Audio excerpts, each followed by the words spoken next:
Hello everyone, welcome back to the channel. If the switch on your Zoeller sump pump is no longer operating correctly, replacing it may help restore normal pump performance and prevent unwanted water buildup in the sump pit. Because a sump pump works around water and electricity, it's important to approach the replacement process carefully and follow proper safety practices throughout the job. The good part is that many switch replacements can be completed with basic tools and careful preparation.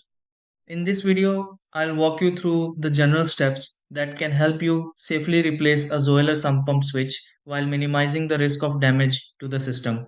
Try these. Step 1. Disconnect power from the Zoeller sump pump. Step 2. Lower the water level around the Zoeller sump pump. Step 3. Access the switch assembly on the Zoeller sump pump. Step 4. Note the switch connections on the Zoeller sump pump. Step 5. Install the replacement switch on the Zoeller sump pump. Step 6. Restore power and test the Zoeller sump pump.